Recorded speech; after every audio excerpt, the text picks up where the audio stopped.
your mind. Hello and welcome to Open Your Mind Radio. You have myself, Alan James, and unfortunately you don't have Stephen George. Stephen is off doing his daddy bit today, so good luck, Stephen, with that. I'm sure we'll have him next week. He can tell us all about it. Good evening. It's Sunday, the 10th of May, 2015, and we're going to have 3 guests on the show today. The plan of attack is to have 3 guests.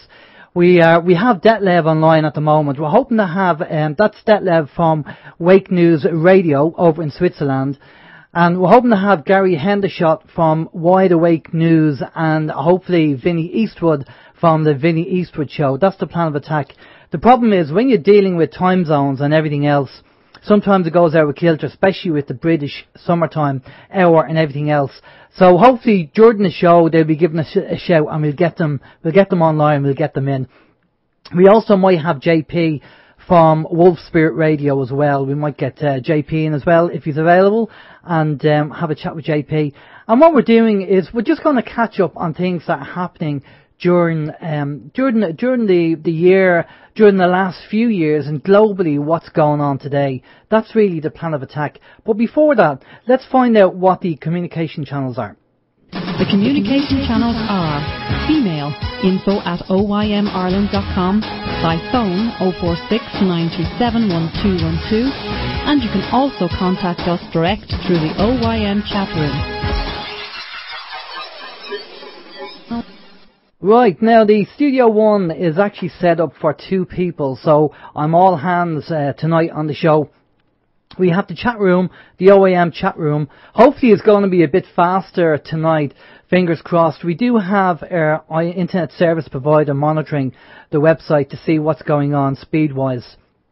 And basically, we'll see what happens. Hopefully it's a little bit faster. We made a few code changes to the actual chat facility. And we're going to be on People's Internet Radio chat as well. You can phone in on 046 927 1212. I'm going to try run everything. As I say, the studio is designed for 2 people and not 1. So I'll have to grow another pair of arms, but we'll work on that. Now, before we get down and bring in our guests, there's a couple of things that I want to have a chat about. Anyway, things that are going on. As usual, we have a chat about. Now, the United We Strike Radio Marathon was on yesterday. So if you pop over to unitedwestrike.com, you'll find all the podcasts there from the show. Again, great set of guests, great show, great information there. You'll find all the pods there, so pop over there. The other thing that's going to be happening tomorrow is that there's a big day in Mullingar Court tomorrow, I've just been told today. Ben Gilroy is going to be in there. He's going to be representing somebody. He's going to be speaking on their behalf. So it'll be if anybody can get down to Mullingar, it'll be actually great to see what goes on and see what way the register is dealt with.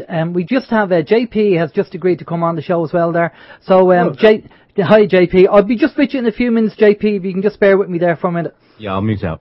Okay, no problem. So Ben's going to be down in Mullingar Court, so if you're going to pop down and see Ben and see what goes on there. Also, Trim Court is going to be on tomorrow. I'm going to try and get down to Trim Court with a few of the people from the National Land League and the Hub, and I believe Cavan is on as well, so you need to pop down to Cavan as well. If you have any support, just pop down. I'll see what's going on. Lend some support if you can. That'll be fantastic. Now, we got during the week I was having a chat on Facebook with a couple of people, and this lady said to me, this is what this happened to her 2 years ago, and I said to her I would read this story out. Her name's Anya, and it's just shocking the way the Gardaí are treating people. She said that Anya and her partner had to travel to Dublin one morning, and on the way back she took the wrong turn because she wasn't familiar with the roads, and she took a right-hand turn where you couldn't take a right-hand turn. Unfortunately, other cars did the same thing, but it was her car that got picked on and pulled in by the police. Now, at the time, she didn't have any car tax on the car, because she didn't have the money. Like most people, you don't have the money. Now, she was heavily pregnant, about 8 months pregnant apparently. And so the guards pulled her over, and she didn't even get a chance to explain to the guard about the situation. Lucky enough, she was only about 5 minutes away from the train station. But the fact that the guards didn't turn around and say, right, I'll let you off this time, or I'm going to give you a fine as you're pregnant. No, that's too logical for the guards.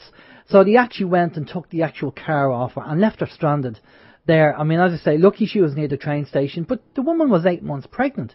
I mean, it just seems the guards do not have any empathy. And she asked him, she said, do you not feel guilty of what you're doing? And of course, what do they normally say? I'm only doing my job. The same way the Romans were. They probably said the same thing when they were nailing Jesus to the cross. I'm only doing my job, you know. And it's just unbelievable that, I mean, it's bad enough having all the stress for finances and everything else, but to be left stranded and the car taken off you. So I was kind of looking into this. And there was a chap up in Donegal who actually got his case thrown out. And apparently the guards legally are not allowed to do this. Now, I'd like to get some clarification on this if possible. But apparently the fact that we're actually in Europe, one thing is you have to consent. The second thing is that they cannot take something that has a higher value than the debt outstanding. And 3, there is another thing got to do with the Treaty of Rome which says that you can't do it. So if you have any information on this, email it into us, info@OYM Radio, and let us know. We can clarify this, because I think people really need to know about this, that they can't go and take your car off you. You know, like we had Harry on the show, and Harry told us about the incident he had with the motorbike cop who pulled him over. And Harry said, well, this van sustains me on the planet, so you're not getting it. I'm not consenting. You're stepping outside your jurisdiction. And the motorbike cop obviously couldn't take the van, and Harry gave him his library card or something so he could write a piece of paper. And that was sent out in the post, and Harry put a return to sender sticker and sent it back in the post to them. So if you have any information on this, I think this is important. People need to know this, that the guards can't do this. And then if they do it, make sure you get the guards' details and take out a private prosecution. That's the only thing. That's the only way they're going to learn, is if something like that, if we do something like that. Maybe Detlev might know, or maybe JayPee might know about this. I don't know if they've come across this, but we'll bring them in a minute. Now, as I say, we don't have Steve. So Alan's and Steve's week is going to be very, very short. Well, there's nothing much on it really, but just to say that we have Trim Court in the morning. If anybody can get down, pop down to Trim, Cavan or Mullingar. And tomorrow night in Kells, County Meath, in the Headford Arms, Vincent Brown is going to be doing the People's Debate. You know the show he's doing that's all around the country? Well, he's doing that tomorrow in the Headford Arms in Kells. It starts at 7 o'clock, and I'm aiming to be down there as well with a few people from the National Land League. So if you can get down there and show some support, that'd be brilliant to see you down there. It does start at 7. Parking is free after 6 o'clock in Kells, so you can park up and cross over. You'll also you can get the coach from Dublin into Kells as well, from Bazaris or from Dublin Airport if you're around that way. So if you're there, it'd be good to see it. We'll be sitting around, we'll be in the audience. That's the plan. Right, without further ado, I'm going to bring in our two guests. Good evening, Detlev and JayPee. How are you doing? Hi, Alan. How are you? Hi, JayPee. How are you? He's muted, possibly. Okay, he's probably popped the loo. JayPee, are you there? No, I didn't. I didn't have my microphone. I had my microphone muted. Right, so, Jade. Hey, how are you? It's good to hear you, Detlev. Yeah, hi, how are you? A free man, once again. We are going to get to that situation where Detlev was arrested. We're going to talk about that. But just to explain to the listeners that the idea of this it's a bit of a round table where we're going to be just talking about the global issues and things that are going on and things that have been said.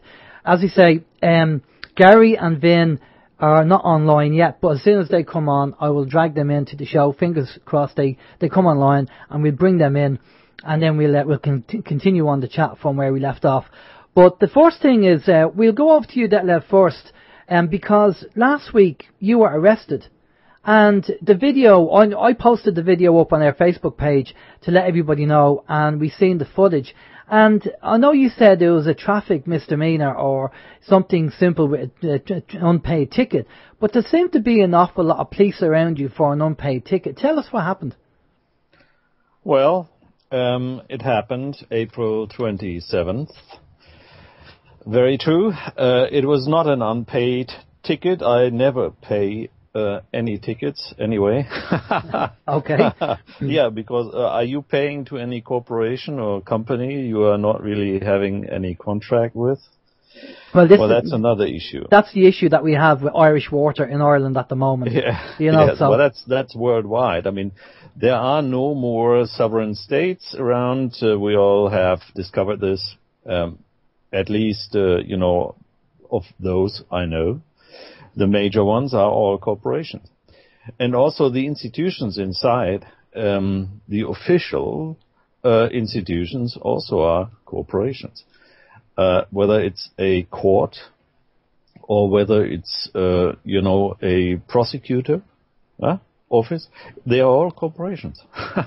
Even states within a nation or something like this are also corporations.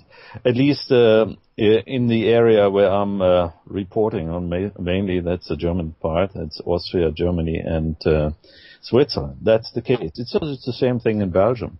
In Belgium, every institution, official institution, is a corporation as well. Okay, never mind. I am a free journalist, and I'm basically speaking out what I see. I'm looking for the truth, right? So okay. On April 27th, I announced to be present in a very small village, not far away from Switzerland, on the other side of the border. In the Federal Republic of Germany. We shouldn't say Germany, really, because we're talking about a non-governmental organization called Federal Republic of Germany. Okay, but that's another issue. I'll explain if we have time. Now, I announced my coming because there was a chap, and they actually want a piece of his land, right? And they claimed unlawfully, it is theirs, but it isn't. And we wanted to report on this, and we've been reporting on those kind of issues quite some time now. The land grab is on the move everywhere. Yeah. It's Agenda 21, everybody knows. So they want to basically, make you all poor, or make us all poor. So we are no longer independent, right? Especially farmers are being targeted. So and I was reporting on those issues since, 2010. So they know me well. And as I usually announce my work, because I always also send in press information and press data to give them the chance to respond to my questions before I release any of my reports. So I sent in to the mayor of the small village about a week before that a request to answer my press questions, my journalist questions.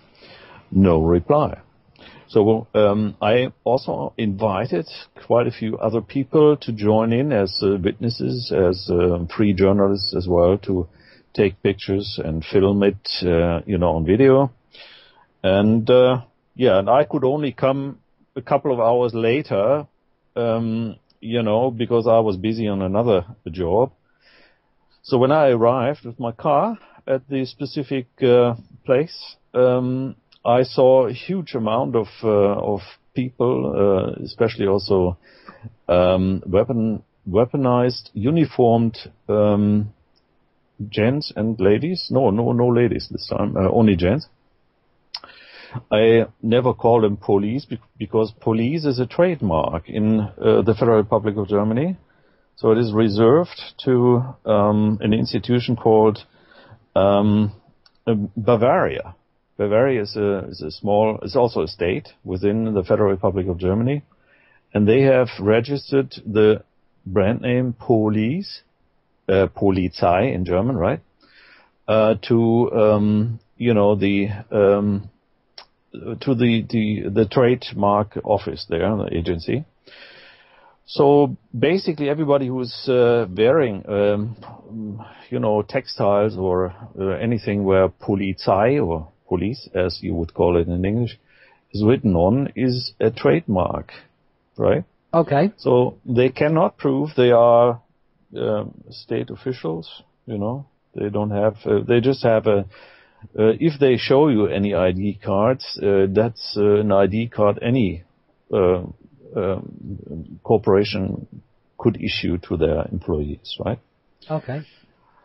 All right. So to make a long story short, I arrived with my car, and I wasn't even able to park my car. They stopped me in the middle of the road. They have actually, closed the road.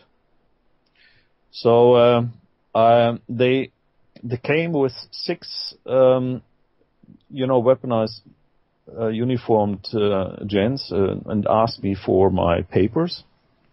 And I said, I'm not a person, so I will not show you any documentation or any papers. Yeah? Yeah. Because I'm a human, right? That's my usual reply. So I said, I don't need to do that because everybody knows me here. Okay? Yeah. So I'm a public figure already in this area. And they didn't really insist on my papers because they knew me as well. Okay. Because they usually show my films in their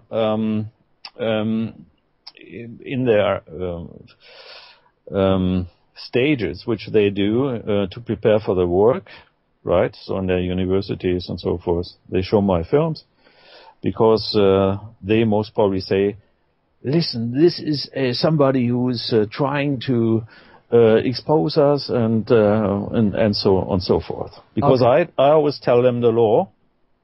Okay, you tell them the law. Okay, yeah, that's right. Yeah, we have the same over here. We have the Gardaí who are the police. They have 6 months of training and they come out thinking they're Judge Judy,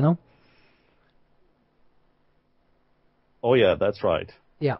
So it's the same thing everywhere. They are just persons. So they are not really state officials. They believe that, or they may like to believe that, but it's not true.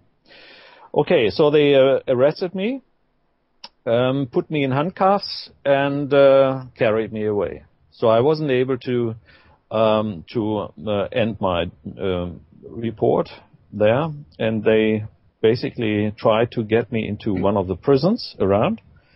And the next prison refused to take me because they already have damage claims from me over millions, right? So Okay. They refused to take me. So they carried me away to another one, to Freiburg. That's about 60 kilometers away from the place I was arrested.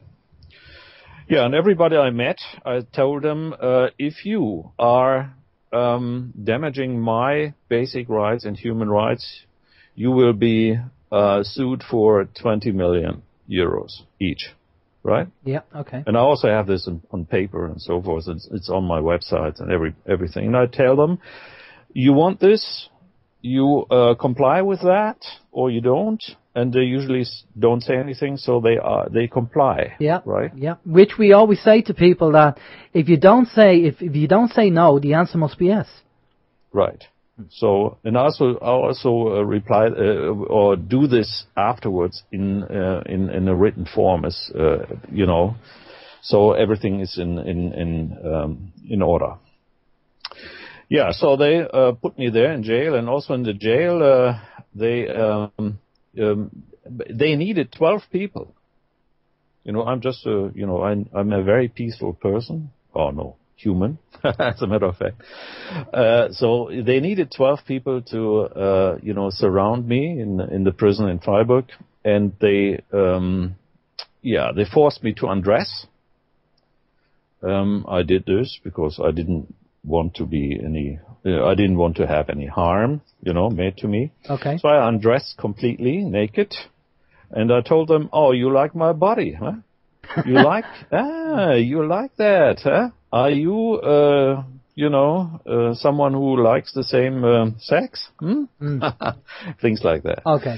And I even opened one of my cheeks and said, you would like to see that, huh? How nice, isn't it?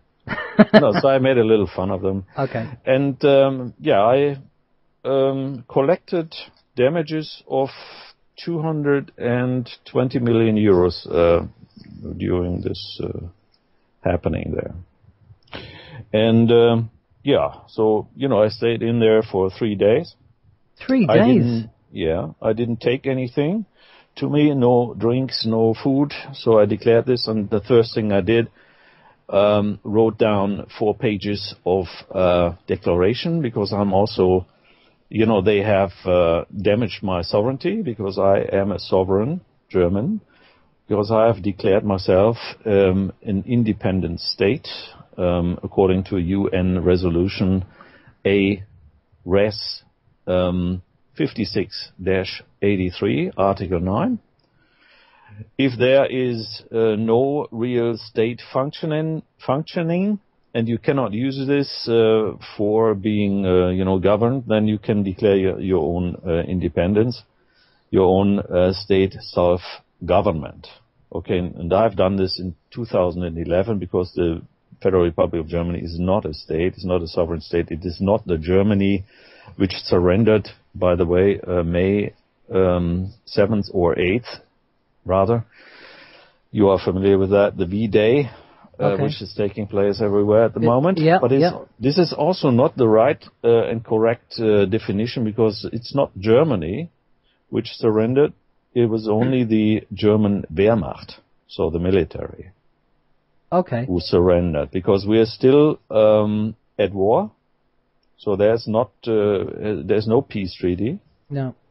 The so-called peace treaties with Japan and Austria and Italy are not real peace treaties if you go through them. So we are still at war, and that's why everybody is showing off with their guns and weapons and military equipment and airplanes and navy and so forth, still at war everywhere in the world. Well, we're going to be talking about that because, and I want to bring JayPee in as well on this, the next question, because globally, we as radio hosts, we interview an awful lot of people, and we've spoken to an awful lot of people, and I know this is kind of very American, but we do hear an awful lot about what's happening in the States. We heard, JayPee, we get UK news, we know what's going on over there, and you probably don't get Irish news.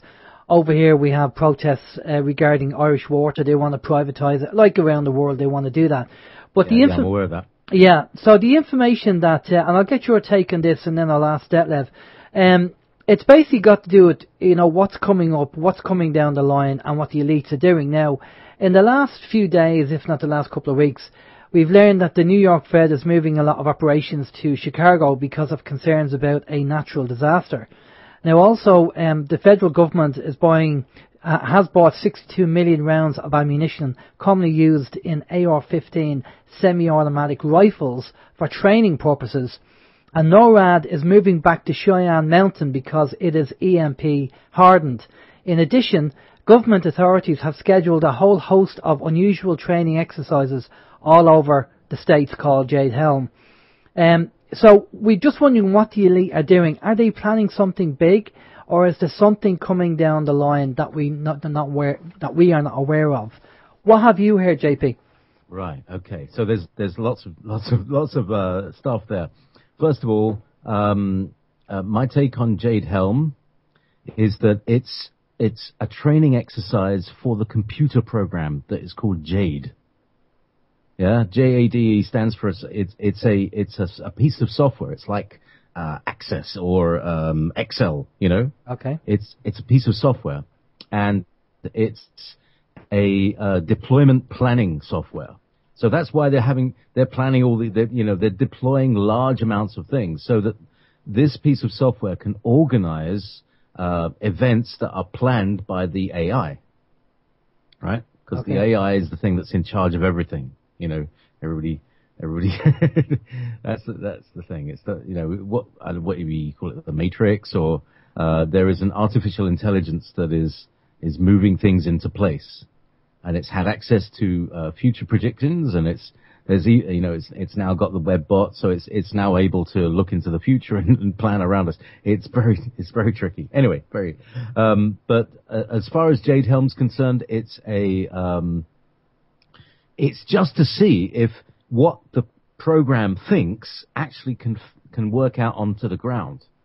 Because computer programs can, you've got a GPS, but I've been on a GPS where I tried to drive from Scotland to London, and apparently, according to the GPS, we were driving through a field. It's like we were plowing through a field. We're actually going down a brand new road. Yeah. So this is the sort of thing, the sort of bugs that it needs to iron out, and so they have to play these things out. I think it's also got the added advantage of, it's putting lots of military hardware onto the streets, and it's scaring the crap out of people. The Americans are completely scared to death all the time of Muslims, of this and that, and, everything. Well, it's not the whole idea. That's part of the mind control. Yeah, that's the mind control, to keep people in fear, to keep them paranoid. Yes, indeed. I mean, it's all it's propaganda, and it's McCarthyism. Oh, Reds under the beds. You've got to be scared of the communists. We're friends with the communists now. What's going on? We used to be enemies of Ireland. You guys used to bomb Britain. I remember when I was a kid, it's the IRA, and the other thing is this constant droning on in the news. The whole song, the death song. 23 people were killed. It's always 23, by the way. They were killed. Depressed. Oh, and finally, here's a little thing. This is what makes the news watchable, And so everybody walks around with this doom and gloom. And I just want to bring in this last election. We had a general election in Britain, which was really we shouldn't call it a general selection, because basically Cameron, who's the Bullingdon boy, and all the prime ministers come out of Bullingdon Club, and they have a very specific modus operandi of doing their thing. The thing that the Bullingdon Club do is essentially what we used to call in London insurance jobs, which is basically they would go to a restaurant, they would crash the place, they'd start a fight, and destroy everything in it, and then throw loads of money, thousands and thousands of pounds cash at the restaurant owner, and then run away. There was plenty enough to fix the restaurant up, plus a bit more, so he's not complaining, and they never complained, and this is what happens in Oxford. So if you want to run a business, you can, by the way, what they do beforehand is to take out an insurance policy, on the restaurant, so that if it gets broken up, they get more than the thousands of pounds that they were throwing at the man. And so you see, it's a scam, it's a game, and everybody wins. Now, if you then scale that up, you get to things like the Titanic disaster, and Bhopal, and 9/11, and just about every other false flag. There's an insurance bond that is attached to it, and that's where the money goes. For instance, the 9/11 insurance bond came from the pension funds of the firemen and the policemen pitted against each other. Wow. Because, and this is, it's a lot about money. It's a lot about gold. Of course, there was the 9/11, the 9/10, declaration that there's money missing. $2.3 trillion went missing the day before that was announced. Remember, G.H.W. Bush announced that. And then the day after, the 12th, was the day that the Federal Reserve was due to return gold to the Chinese, that the Chinese had sued them in the international court because it was gold that was taken over in the 1930s for supposed safekeeping, but essentially it was melted down and used for, giving to Marduk or someone. Anyway, long story. It's all long stories, but they're all... It's all about getting Cameron, who is a completely ineffective twat. He's just a head. He's just a talking head, and has all these people behind him. You got your Peter Mandelsons of the world, whoever it is these days. Yeah. Right. Okay. So I've also been. Have I tidied that one up? Yeah, no, that's fine. Yeah, Yeah, I'll go to Detlev, but you tell us what you've been up to. But the other thing is that I've been up to is I've been researching Nazi time travel technology. Oh, that's the bell, isn't it? The Bell, die Glock. Yeah, I bought a book online and I read it out. So you can download it from my website because I read it out on the radio for everybody. And it's a very exciting story, and it's the backstory of the Bell, told by one of the Nazi scientists who became one of the paperclip scientists. That's why he survived, and how the book got out. And it was published only in 2012, and it told the story of how they built the Glock and what it was for. And here's the thing, I just want to nutshell it for you. The Bell was actually a vortex generator which created a wormhole, right? It's like a Stargate. Yeah. And it would go up into the air, it would levitate, and it would crank itself up, glow blue, and then eerie green mist would appear, and then foof, there would then be a wormhole created. The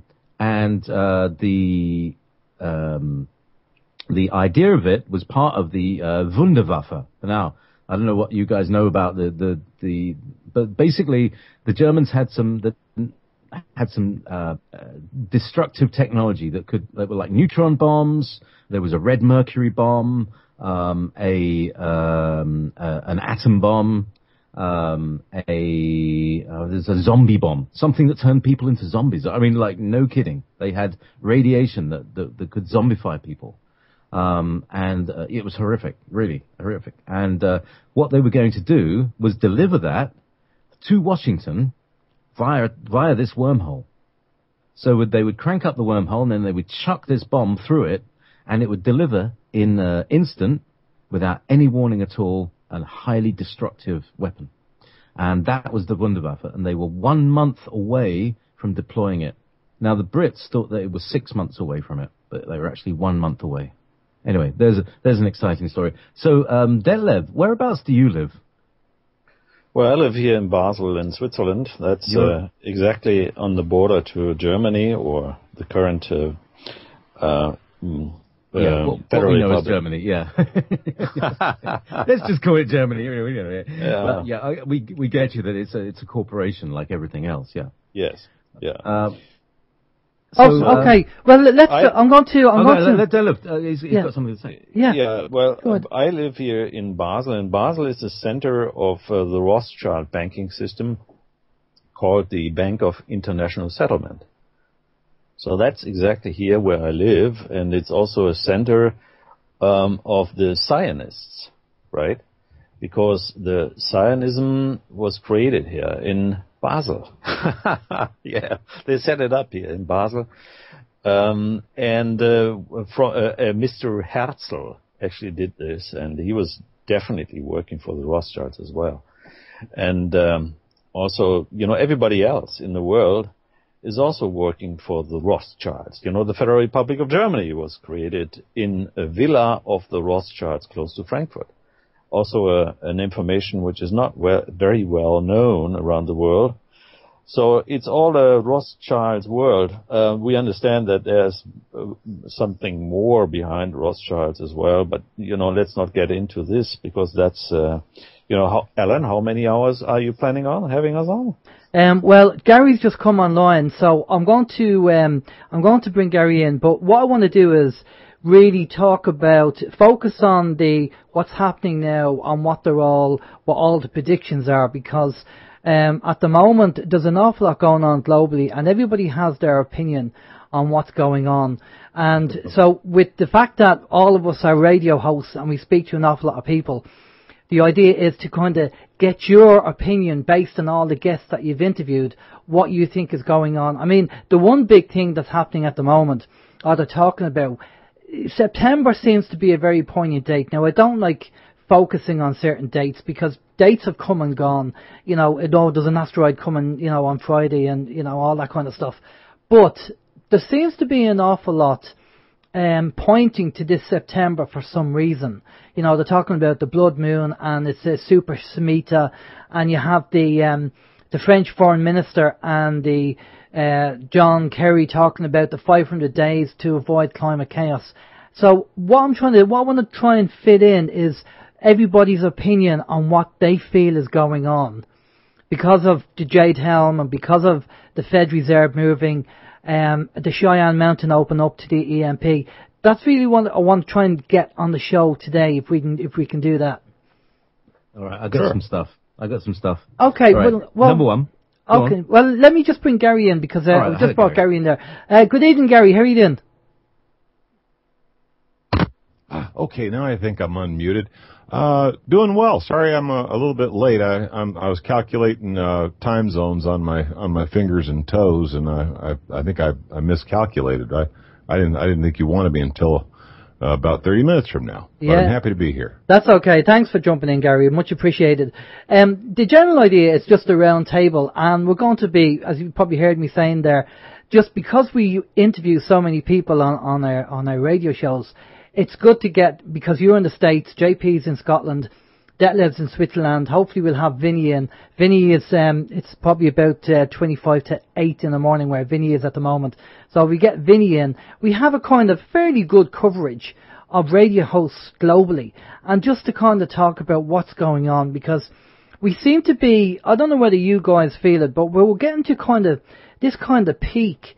I don't know, I just feel this kind of, there's an energy, just things going on.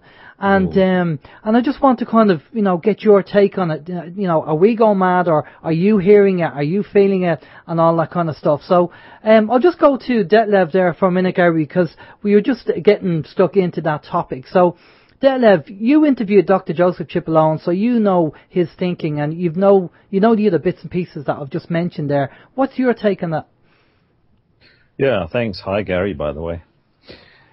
Yeah, well, I'm not yet really sure whether everything will happen like Dr. Cipollone is talking about it. But, in Switzerland, there's the CERN apparatus, if you are familiar with this. I mean, you are, but the audience as well.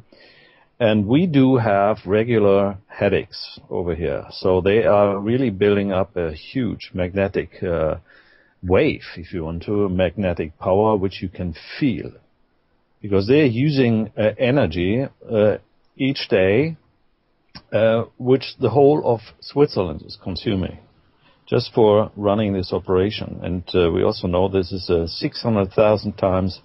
That's what they say. I don't know whether this is true. I have no proof to to really confirm this. But they say it's a magnetic field they're setting up, which is 600,000 times higher than the Earth's magnetic field, if that can only be, right? I don't know, but that's what they say. And we also know that they are trying. We talked about this with JayPee early on, to create something which is very worrying, isn't it? I mean, like the Germans possibly did during the Third Reich, to fight Wunderwaffe, something which is creating a new dimension, or gives us the entry into a new dimension, or changes things like we used to see that. It's also the idea that the Earth might not be round, as they try to tell us, but the Earth is flat. There are many speculations on that. Yeah. And many people are trying to prove this, which is definitely not an easy one, because you have to be out of Earth in order to see what the Earth looks like, right? And we usually don't do that, do we? None of us do.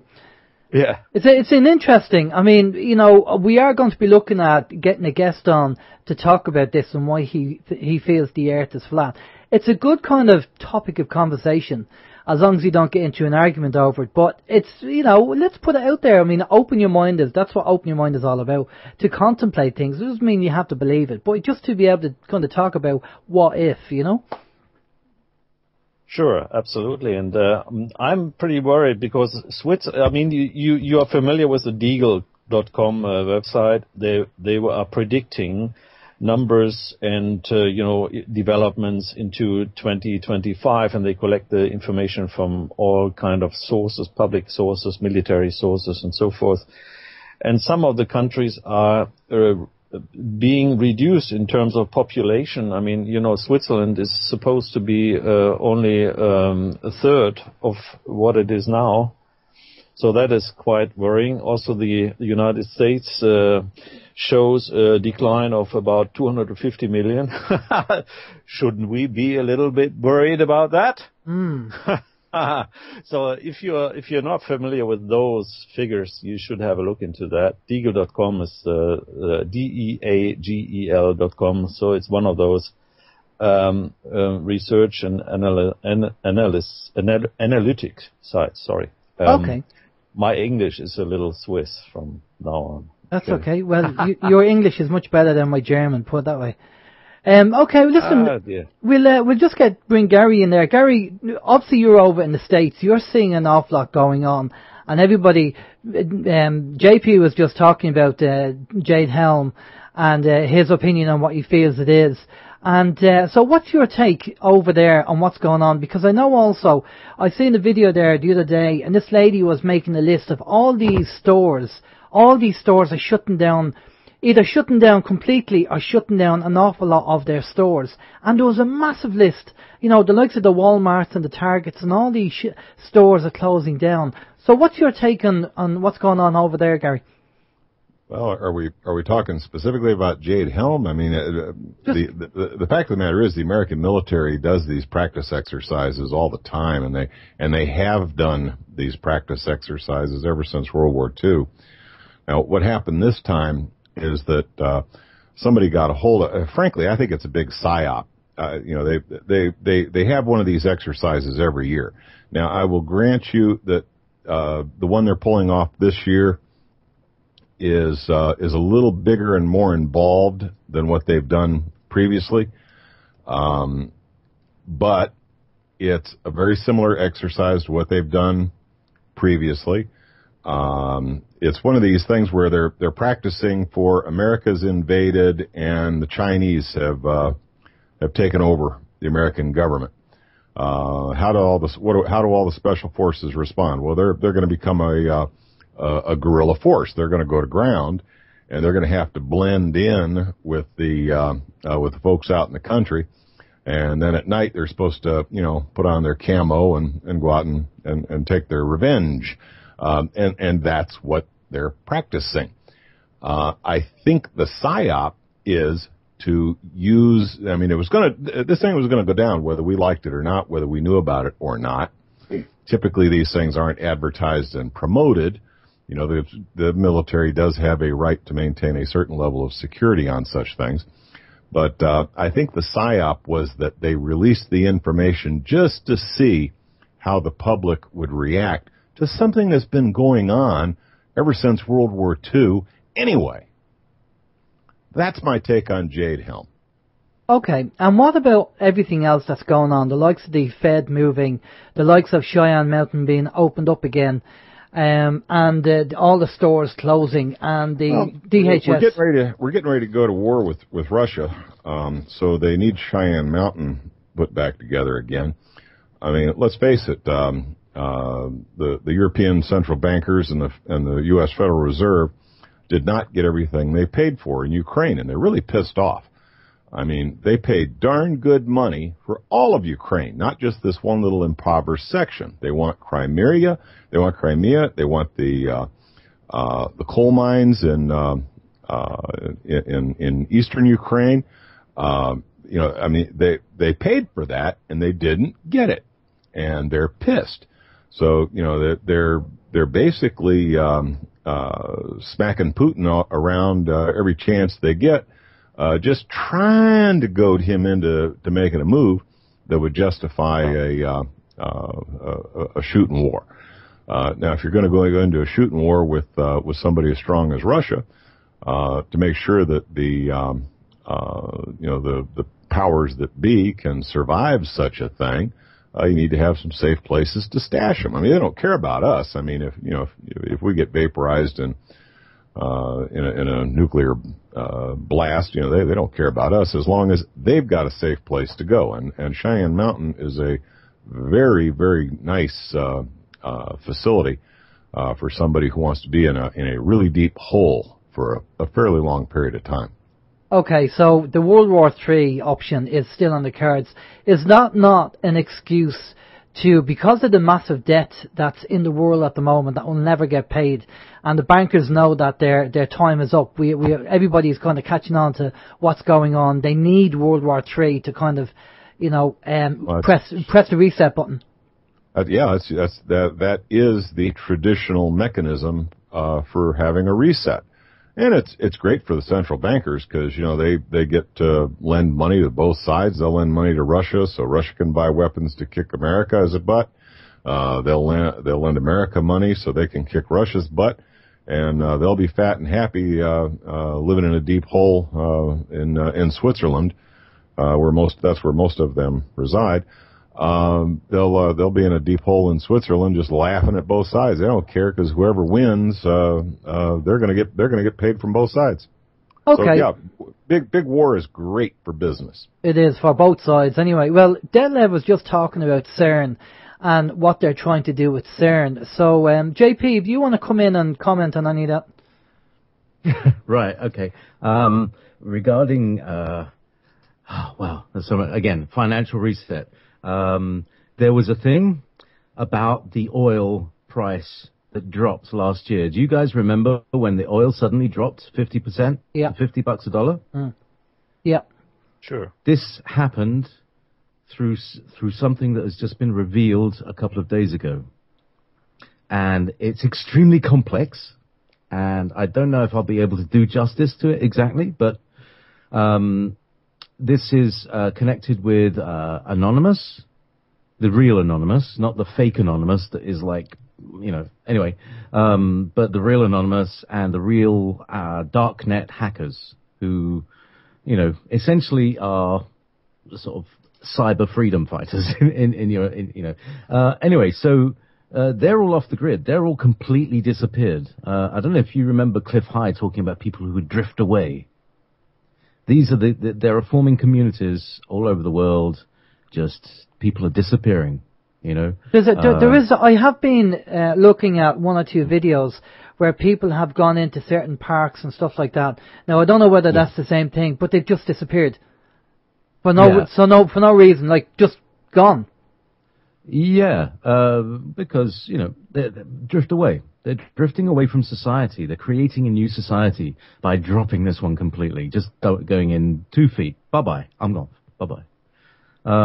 So this is what happened. If I can piece it together briefly, there were certain central bankers that were compromised.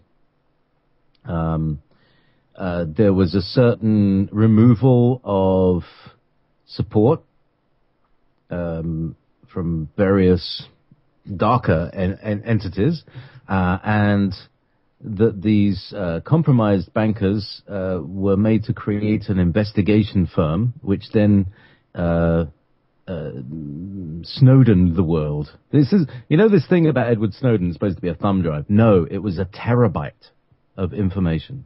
Wow. And it's a terabyte of emails. Okay. Now, if you know about emails, an email is like 250 bytes. It's nothing. Yeah.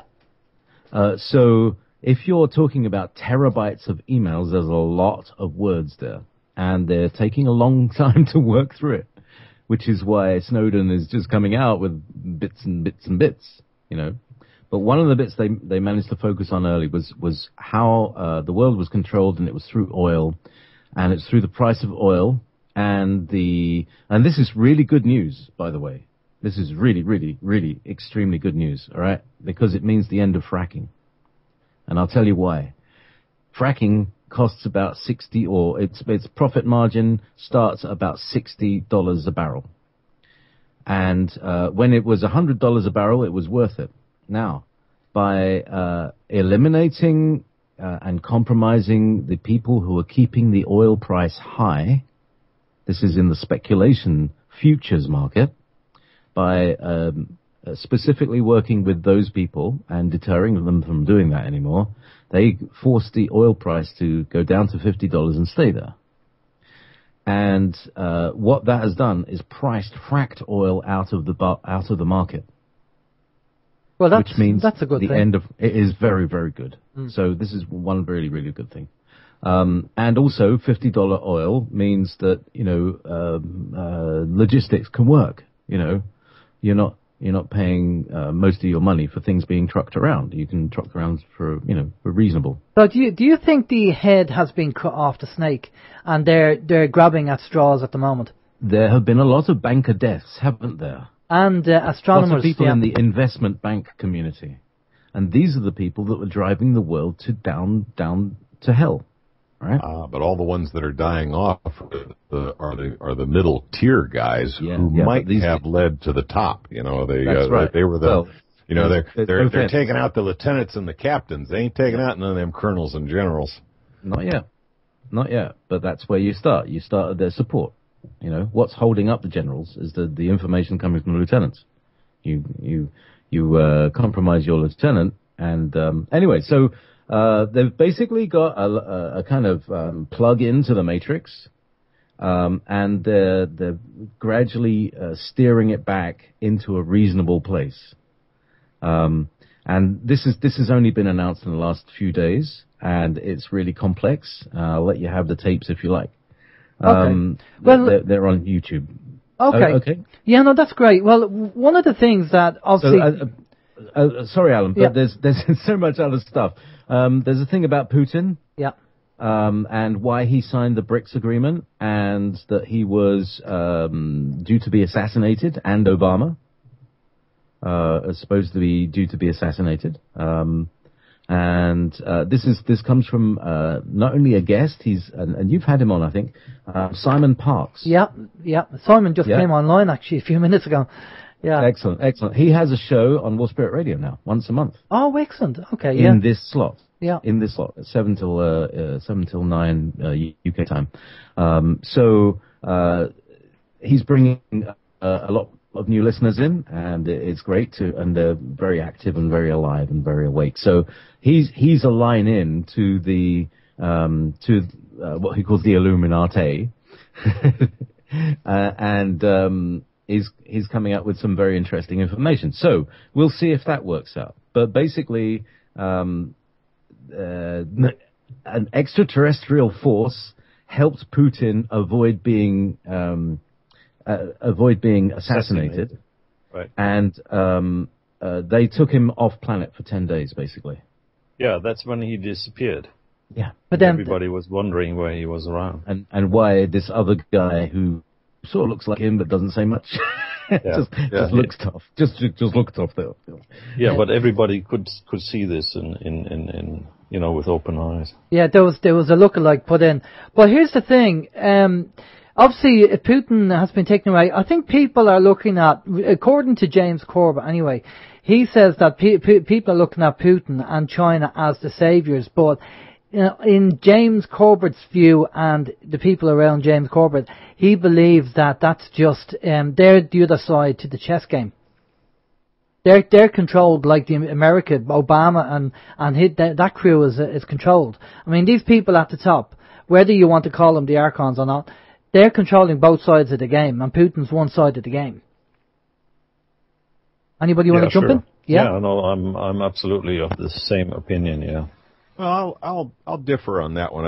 Putin is playing the game, but he's I think Putin is one of the few out there that is a real, honest to God nationalist. He is a Russian nationalist, and I think he goes along with the game plan as long as it doesn't injure Russia. But I think you'd find Putin step back, and he has. There's evidence to show that he has pushed back against the powers that should not be a couple of times when it was something that was totally against the national interest of Russia. So I think Russia really is a wild card. I think Putin is a wild card. He's in there playing the game. He knows which side of his bread the butter is on. And he's going to play the game because he knows people that don't disappear or fall out of airplanes, or the propeller falls off their airplane, or whatever. So he knows bad things happen to people who don't play the game. But I think Putin is enough of a nationalist that he might just surprise you.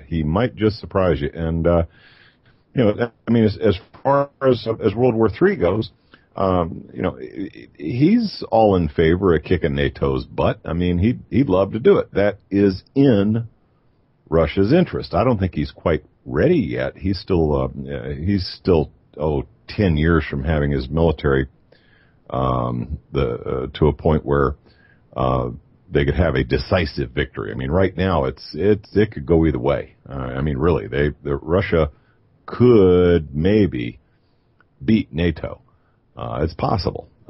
It'd be a tough fight. I think Putin would like to put off World War III until he can be assured a decisive victory. Okay. Now, the other three things that are kind of on the agenda or on the list coming down the line, and I'm sure you guys have heard about this, is one is this kind of, we're going to be hit by an asteroid. Then the other one is the financial reset. Well, it's probably more of a devaluation rather than a reset. And then the other one is the asteroid, Blue Beam. That's the other one. That I was actually sent a link over by someone during the week regarding Blue Beam, and it was quite interesting, saying that because if the head is being cut off the snake, and they're going to do everything they can, they're desperate now at the moment, and they're going to throw everything. Now, obviously, Blue Beam we know is going to probably be HARP technology, or maybe the asteroid is going to be HARP technology if they do that. But as a kind of topic of conversation, what have you heard regarding them three issues? So, Detlev, do you want to start? Yeah, thanks. Well, there are lots of informations around, concerning the money. We all know it's a fiat system, so, they can do whatever they want as long as they have enough force and military to support it. So there is not a real value behind the money system. They are collecting and buying, valuables like silver and gold in order to hoard this somewhere, to store it someplace for whatever reason, to set up a new currency. I don't know. They want to have a new world order. I mean, this is a one-world government. That's their final goal, isn't it? So they don't really need any new currency stuff. They just want to chip us all in the end, or bring us in total dependence, and then, by the way, eliminate possibly 90% of humans on Earth.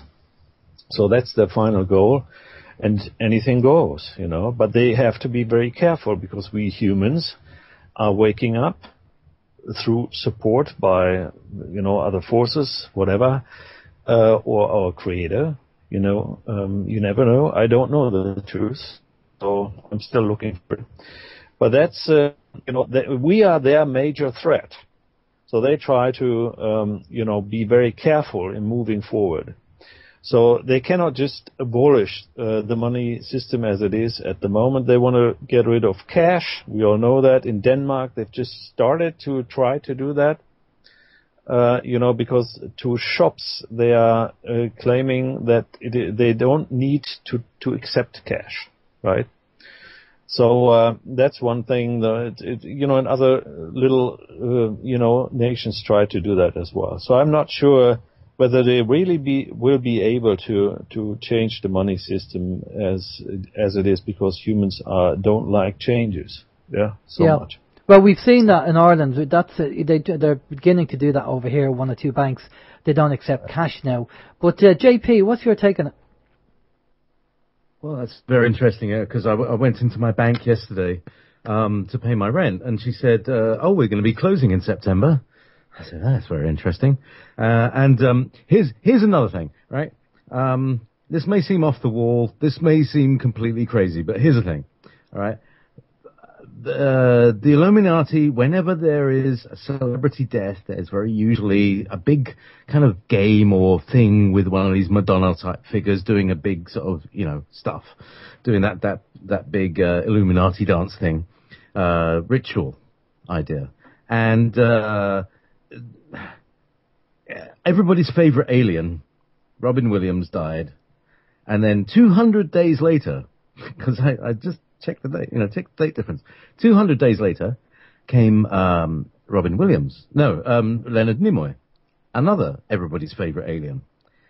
So my prediction is that the next everybody's favorite alien will die on September the 15th, thus kicking off the whole ritual ceremony to culminate on the 18th. Interestingly, my girlfriend's birthday.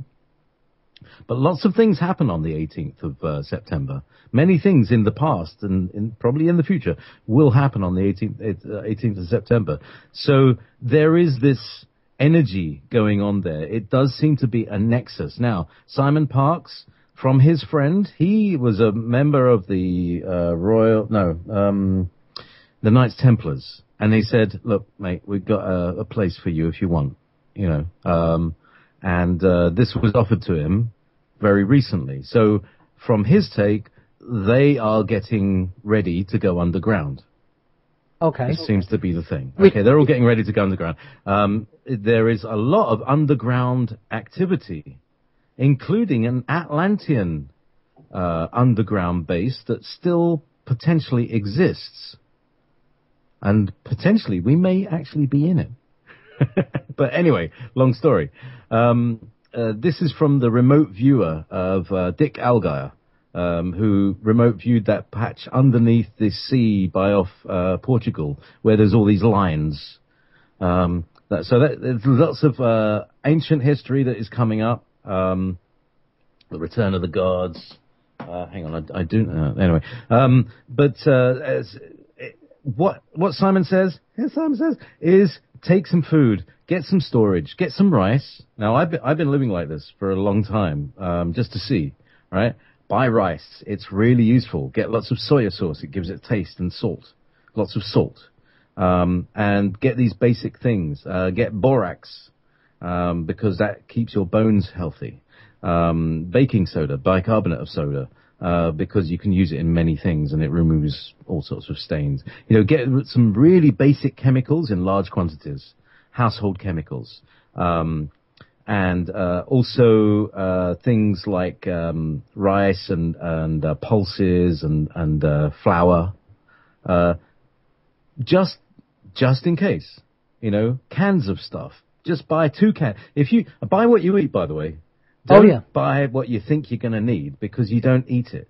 Eat what you buy and buy what you eat, and stock up on what you buy and what you eat. And what length of time are we talking about, JP?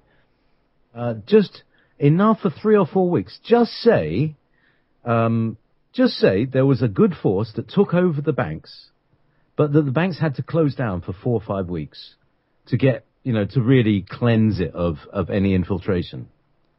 And during that time, we might not be able to trade in money. We may be able to trade in other things, which is another reason that you might want to stock up on sugar, people, because you're addicted to sugar. And unless you can defeat the addiction to sugar in the next 6 months, I'd just buy 2 more pounds. Just buy another bag, just to tide you through, and you'll thank me. So you feel that this is coming down the line? Something is coming down the line. I think the end of the road for the cabal.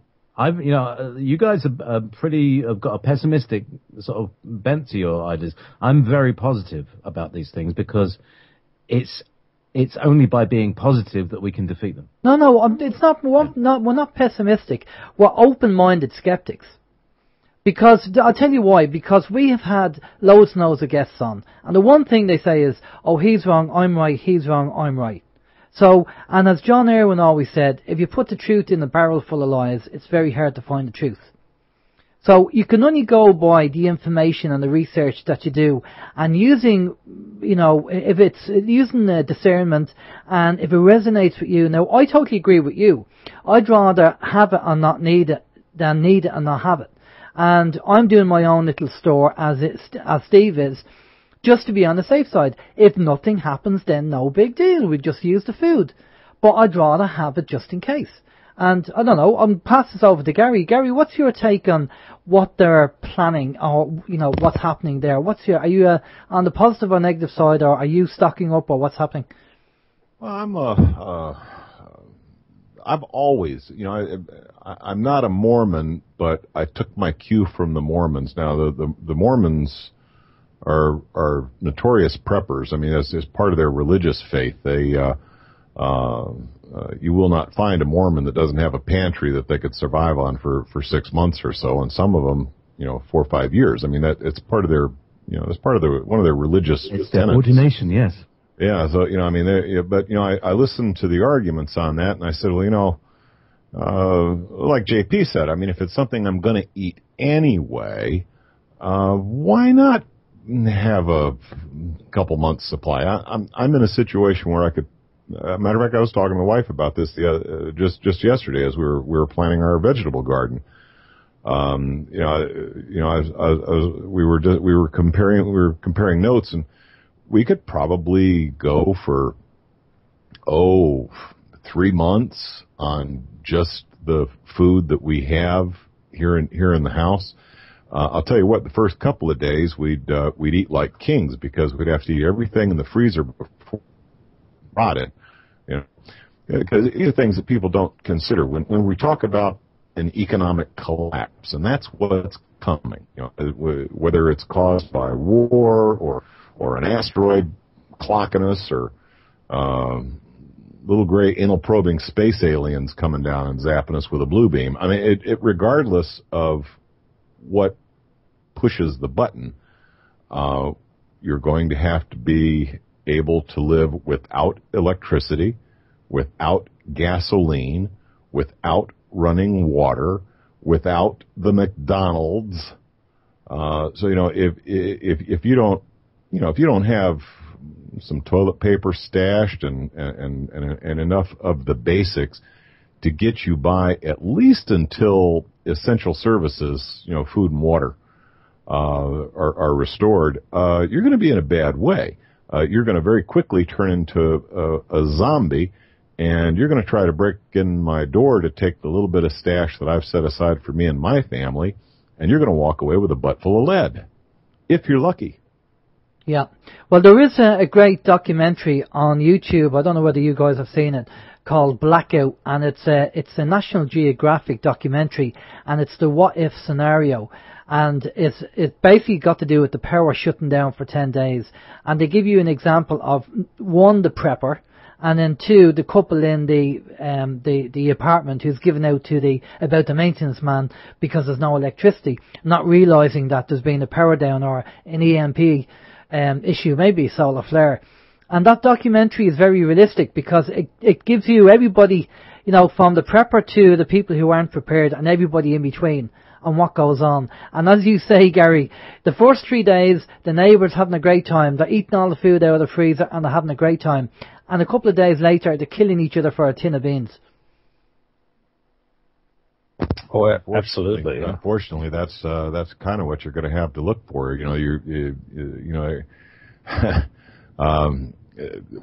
Just between you and me, I mean, I do not consume alcohol. And I'm not a particularly religious person. Believe me, I smoke tobacco like a house fire, but alcohol does not agree with me. But I've got 2 cases of fine Kentucky bourbon sitting down underneath the stairwell in my basement because you talk about some absolutely incredible barter potential. Keep in mind, gold is the currency of kings, all freaking debt slaves. I'd like to promote myself to at least free man status. I think so. Detlev? Yeah, absolutely. I mean, we are talking about scenarios like that in quite some time, with the Planet X scenarios and so forth, which has not yet happened, and we never know whether it happens, whether it exists or not. But we have to be prepared, and, because that is basically part of the consciousness we are building, and that's also in our shows or in our, our information we are passing on to the public, to prepare them for something which is changing life as they know it. I'm on. Right? So, that's what we are trying everybody. And so I'm prepared, and lots of people I know are prepared, so we can stand something like that. But coming back to your question earlier on, Alan, to Dr. Chapagnone, he was actually mentioning that he might be the last person on Earth before everything may disappear. And he gives us hope as well, because he says if really the Earth or the creation, it's not only Earth, if the creation was a wrong one, that everything which is worthwhile taking along will be taken along, in order to place it somewhere else. So basically, we should never be afraid. Yeah. So we also should not be afraid of anything happening like we were just talking about, scenarios. Because if you believe in yourself, if you have a certain consciousness, if you have a certain frequency reached, which gives you a higher wave, if you want a higher frequency, then you shouldn't be worried at all. Because first of all, you cannot do anything against it, right? You cannot prevent it happening, because there are other forces involved. JayPee mentioned this, and that's what I believe. I believe we have been created, so something more intelligent than we can think of most probably was behind all this stuff here. So we shouldn't be worried, but we should prepare. Why not? It's part of the consciousness. Yeah, I think so. I think there's no harm in actually having about 2 or 3 weeks of food and other bits and pieces stored and have it there just in case. I do think there is something down the line. Dr. Cipollone, I mightn't agree with all the things, but I do agree with the whole idea of the viables. Because what we are seeing is, if you live in a village or a small town, and if there was a case, as you said, Detlev, where that you're vibrating at the proper frequency, then you have nothing to worry about. But your neighbour doesn't vibrate at that frequency because they're a psychopath or they're something else.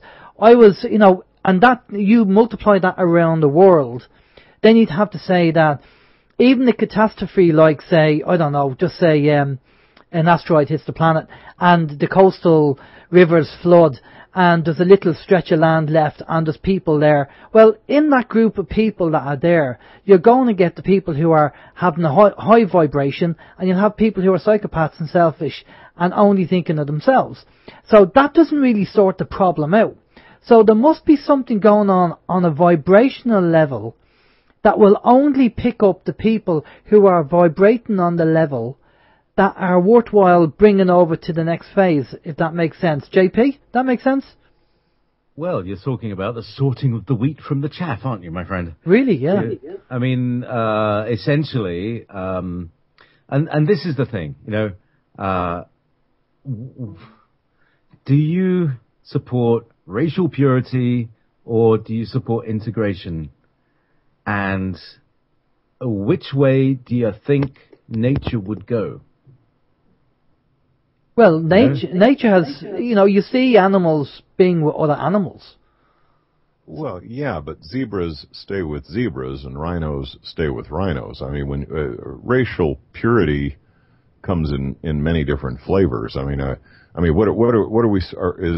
Is the ideal kumbaya planet Earth looking like a little gray anal probing space alien where we've all interbred to the point where there are no racial or cultural distinctions? Frankly, vive la différence. I'm proud to be of European. Encourage people to be proud of what racial characteristics they have, and endeavor to maintain cultural and racial identity. I see nothing ominous about that. Frankly, I think people have a right to be proud of their racial and cultural differences. Exactly, but here's the thing: it's whether you regard I'm not saying you in particular or anybody. I'm talking about everybody who might be listening, and perhaps other people who are listening in the future. But it's how you regard other species. Essentially, whether you regard some species as inferior to you, and therefore you can eat them, you can hunt them, you can chase them. Are we talking about? You can abuse them. Are we talking them. about cattle? Are we It talking depends about where you draw the animals line. that only? Are we talking about animals that only Exactly have a life because I find them tasty? You see, here's the thing. Frankly, you do that. Yeah, I mean, I live on a cattle farm. I've got, I've got nothing to say. But I'm talking about the industry of it has become tainted with its own. It's all part of the military, industrial, prison, human trafficking, animal trafficking, abattoir, crematorium. It's, the whole thing about how to deal with dead bodies. It's what I call the death industry. And it runs all the way through to the arms industry because that's what make wars. And it's all underwritten by Halliburton and the Dick Cheney and his cohorts. And that's what we're all really truly fighting against, death, because we believe in life. And Gary and JayPee. so that we're talking. It's a reason that I've given up. Okay. Sorry, Detlev. Yeah, Detlev. Yeah, I'm sorry. I think we are deviating from the former discussion because we were not talking about humans and animals and so forth. We were talking about frequency. So it doesn't matter whether you are in the form of a dog or of whatever animal or a living being. It is a term of frequency that certain frequency level, which may be the one, I don't know yet, that will make it to the next level or will be left out from destruction. That's what Dr. Chapayonis said. Yeah, here's the thing. I'm not talking about that. This is basically the case. So it doesn't really matter whether you're black or Indian or, or if you're a dog or a cattle or whatever. It's only talking about frequency because we are just looking at us in 3D. Yeah. But we are all frequency. We are not really human as you look at yourself in a mirror. We are just frequency.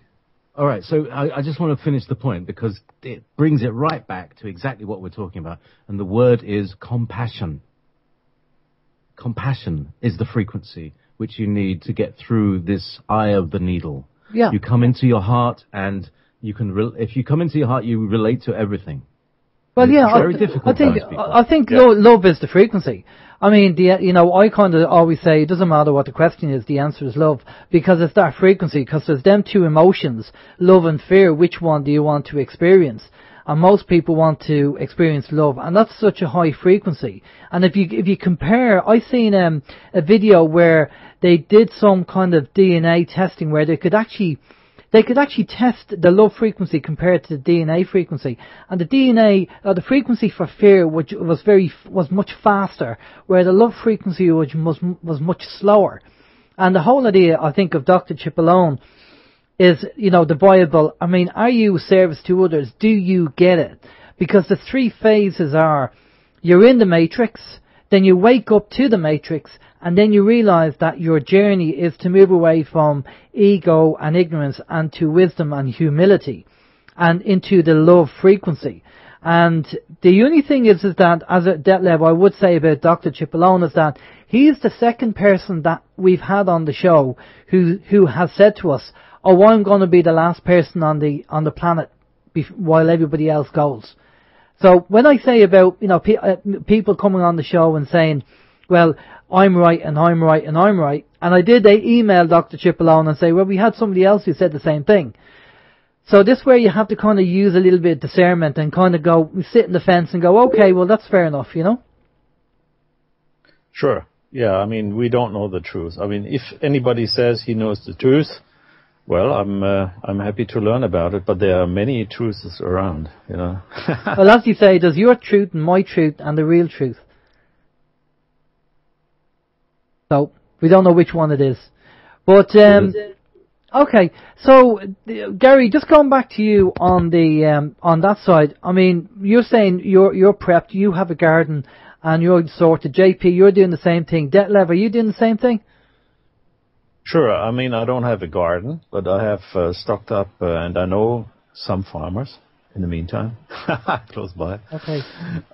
So yeah, I try to do the same thing.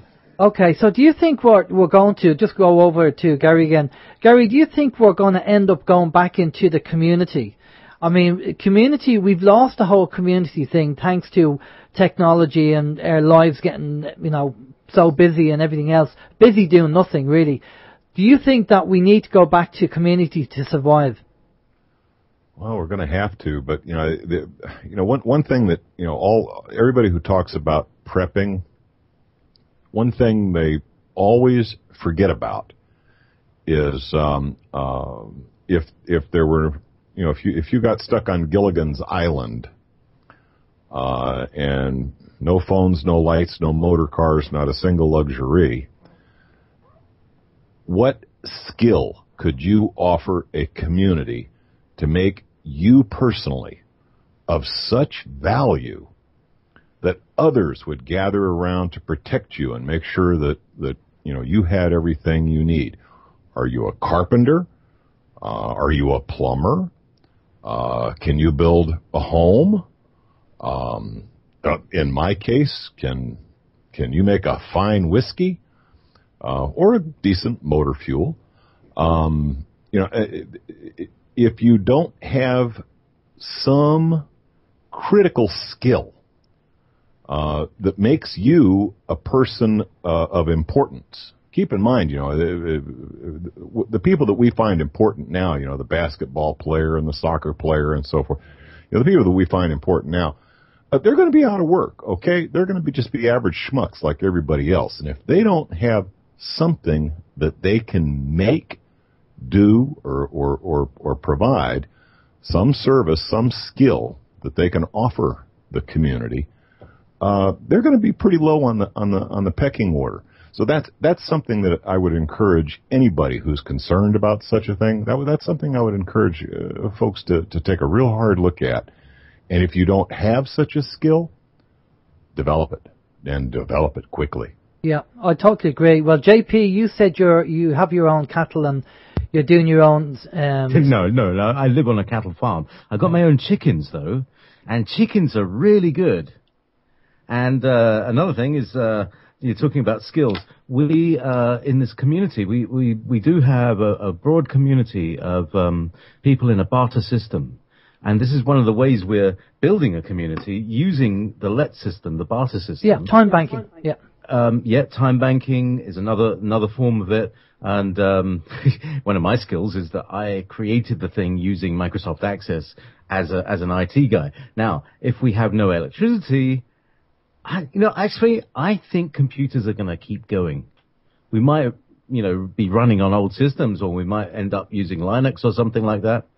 But I think that computers are going to keep going, and that we're going to find ways of creating electricity that we had no idea that we could. And that's what I've been working on. And we're all working on that as well. We're all working on different forms of energy. And some new forms of energy are just about to come out around the corner. So basically, at the same time the cabal is falling to pieces, we're also getting these new technologies. And we'll still have a corporate world, but it won't be a dominant corporate world. It'll be a service corporate world. This is my vision of it anyway. So I'd say do not fear. Stock up with food that you eat and party on. Party on, because I don't think that we're going to have mortgages in 2017. Well, yeah. Really. Well, there's going to be a big change, I think, with what's going on in the next few months anyway. I mean, I'm just there with curiosity because of all this talk regarding September. I'm just interested. Now, a couple of years ago, we had a chap on YouTube. His name was Alexander Rothchild. I don't know whether you guys remember him. And he was doing the doom and gloom thing, and he said September 26th. And I believe it was probably 2012, September 2012, maybe 2013. And of course, nothing happened. And since then, we've had loads of dates come and go. And it's interesting because we had Alfred Weber on the show as well. And Alfred said that we did have the Nibiru Planet X timeline happening, but he said he feels that there was a change. A change took place in 2012, which changed the timeline. Now, I don't know, there's so much information. All these astronomers, in that short period of time, have been killed. Faulty brakes, suicides, all the normal stuff that the elites would do to get rid of people.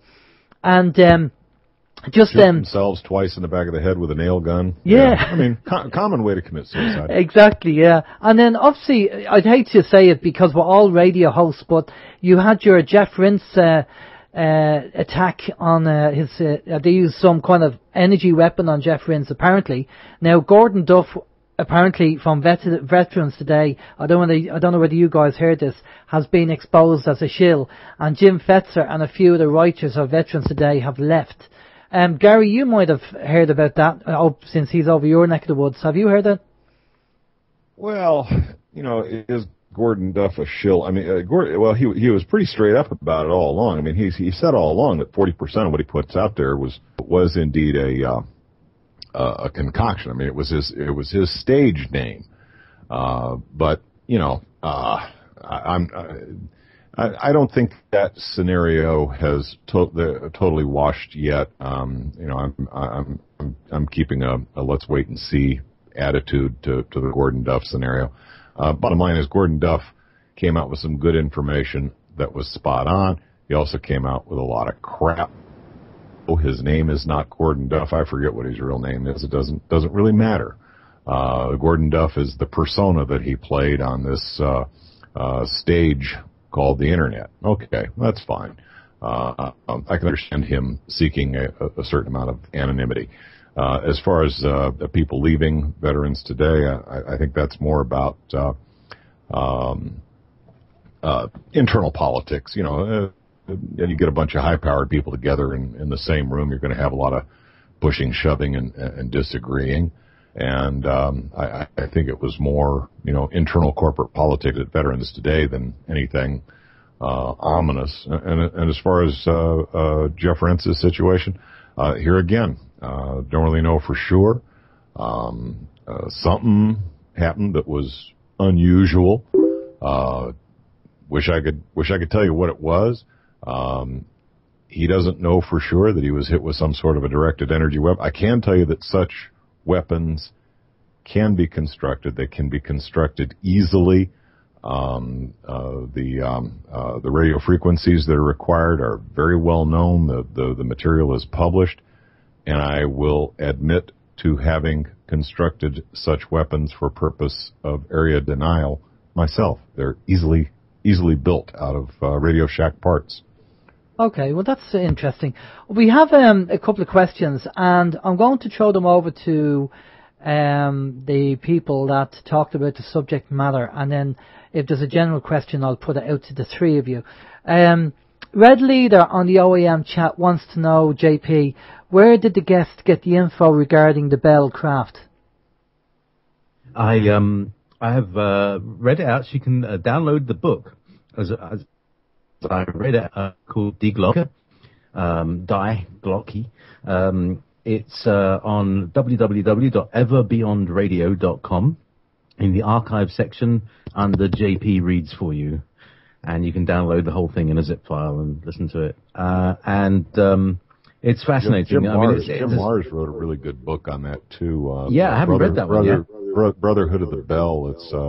It's in my library. It was now here again. I'm not sure I buy into the Bell scenario as it's been represented either. But I can tell you that Jim Mars' book made me stop and think about it. It's he presented some very compelling arguments. I think his book, it's Jim Mars, Brotherhood of the Bell, and I think it's available on Amazon. And I think it's chump change, like $10-15. Okay, well that's good to know. This book, by the way, was Kelsey Bowman wrote it, and I've not managed to track him down. He's maybe a fictional character. Okay. Just because the information was like, this guy would have been murdered and his family and everybody because the Nazis are still active. NASA, that's what NASA stands for. Nazis are still active. Nazis, never a straight answer. Right, a couple of comments here from people. Graham here on the OEM chat said, the benevolent ETs have fixed the collider for good. Red Leader said, according to David Wilcox, September could be the time of alien disclosure. Graham here said the gates of Hades are about to open and all hell is going to break loose regarding CERN. Red Leader says CERN is setting muons on the straight path to the hill of Tara, according to some sources. I've never heard of that, muons. Jade Helm is a joint Psyop. And Joan says that we've all been controlled so long by one side willing to take a chance. Obviously, he's willing to take the chance on the other side. And so there's a few. Let me see if there's any other questions there for you guys on this. Just people generally talking on the chat, and everybody has their own opinion, as we always say, and it's always good to do a bit of research and what resonates with you and what works. I think just going back to the CERN thing, as Detlev, you're kind of smack bang in where the CERN is in Switzerland. Do you feel that they're not going to power that up? They're not going to get a chance, that there are forces intervening to stop them from opening and getting their what they want from it? Yeah, well, CERN is in Geneva, close to Geneva, and Geneva is not far away from here.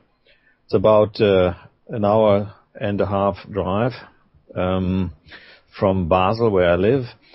So we get quite some influence from there, from the testing what they're doing. I talked about this earlier with the headaches and so forth. But basically they are failing all the time. They have to shut down the operation because of electricity failure or whatever they are experiencing. And you remember the plane which went down in March, I guess it was March, April, in the French Alps, which is also not too far away from Geneva. So at that particular day, when they had a problem at CERN, so whether this is connected or not, I mean, there's no scientific proof, but we also had this extreme flash going around half of the world at this particular day as well. This flash which was tracked down. I don't remember.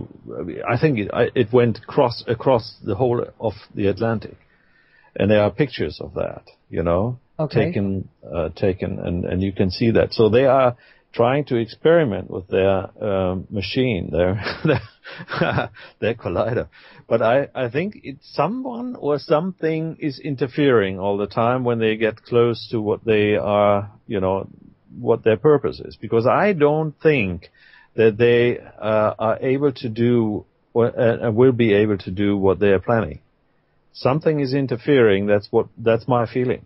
And I'm seeing a lot of videos showing a lot of sky anomalies. I don't know whether you chaps have seen a lot of these videos, but a lot of people there seems to be a massive increase in seeing unidentified flying objects. I'm not saying they're ETs. Yeah, JayPee, yeah. This is really quite important.